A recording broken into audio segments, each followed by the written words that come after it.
Let me take you to the world before the world, when there was nothing but chaos, but they were also like godlike creatures, but not. Hello my beautiful basilisks, welcome to my channel. Again, I'm Mythology and Mind, you can still call me M&M, and today I will attempt to explain the origin of the world according to Greek mythology. Please keep in mind that these myths come from a religion that died almost 2000 years ago with the edict of Thessalonica made by this supermodel, his name was Theodosius, in which he made Christianity the official religion of the state, so the other religions fell due to the lack of financial support. I think it's commonly believed that he banned the other religions, but that's just not true. I think he made like some sacrifice illegal or something like that, but the other religions fell because the state wasn't giving them money anymore. That was it. So combining this with the fact that there isn't a mythology book that we can compare to the Bible, the myths that we have today are a recollection of what people of different polis, who were Greek cities, believed. So information may sometimes be different regarding the source. And also, as you can tell, I'm Spanish speaking, so I'll sometimes pronounce the names in the Spanish way, as I'm not sure how can I translate them properly. So I'm sorry, I'll try to write them so you don't miss what I'm saying. And now that this is cleared up, let's go discover how the world was in fact created. In the beginning, there was nothing, and this nothing was called chaos. Keep in mind that this chaos was in fact something. It refers to a world where the rivers and seas don't have borders, the sun doesn't shine, and hot, cold, and everything in between keep colliding with each other. And then Gaea was born. You might be wondering, how was she born? Well, apparently two godlike concepts already existed in the chaos. Tartarus, which would become the darkest place of the underworld, and Eros, which is not the Eros or Cupid that we know. He would come later, he's the son of Aphrodite. This Eros is more like the concept of life. So Gaea, the titan of earth, was born of the concepts of life and death. And I think that's pretty cute. But Gaea wasn't the only child of Eros, as he also created or gave birth, or who knows what, to Erebus, who was like the concept of darkness and shadows, and he could be found both at the edges of the world, which, remember, is flat and you can fall if you go too far, obviously, and also filling the caves of the underworld. Eros also created Nyx, who is not a makeup brand, but is in fact the goddess of night. Looking at other sources, it is said that these two gods are sons of not Eros, but Chaos.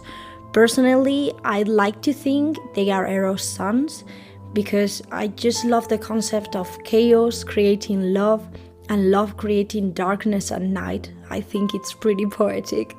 Anyway, these two brothers kind of marry each other. Yeah, get comfortable with these kind of things, because this is just another normal day in Greek mythology. Well, Erebus and Nyx breathed, Aether and Hemera, both concepts of light, darkness creating life. I love this. Gaea received this light, and because she couldn't breathe with chaos, because of who knows what, no explanation given, she used that light to give birth to Uranus. Uranus was the sky, and he covered his mother with his entire body. Grateful for being born, he... how can I put this in the least disgusting way possible? He sprinkled his mother with this special rain. I'm sorry. This is disgusting. I refuse to get into more detail. I think you can tell what happened. Sorry. Well, the thing is that they gave birth to the Titans, and there are so many of them. I think there are 11, and I'll leave them from another video. And they also breeded the Cyclops, who were giants with one eye only, and also the Catoncherius. I'm sorry, this is a difficult word. And these giants had 50 heads and 100 arms. Again, I will cover them in another video. But Uranus, according to some myths, was embarrassed, not by the fact of his name, who would have been a really good reason to be embarrassed, but no, he was embarrassed of his sons. This is one of the ways. Others said that he wasn't embarrassed, he was fearful of losing his power as the most powerful titan. So he imprisoned his descendants in the depths of Gaea, their mother, and Uranus' wife and sister. She, of course, didn't like that at all, so she created iron and she instructed her sons to kill his father. Only Chronos agreed, and transforming the iron into a scythe, he cut off his father's testicles and he threw them into the sea. This led to the creation of even more creatures that, as you probably guessed it, we will cover another time. As you may or may not know, Chronos is famous for eating his own children, and this is supposed to be because Uranus, when he was dying, cursed his son to die as he died, being killed by his own descendants. But other myth says that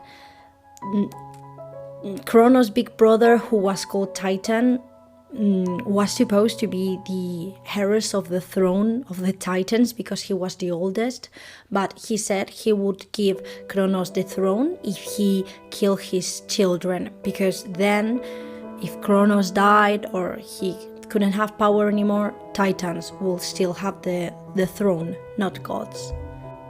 And that's it for this video. That was the creation of the world according to Greek mythology. So, what did we learn today in this class? Yeah, that's right. If you cut out the sky balls, he can't rule anymore. Please give a like and subscribe if you enjoyed this video. Leave a comment saying that if you liked something, if you dislike another thing, or what you will want me to cover next time. So have a nice day. Bye.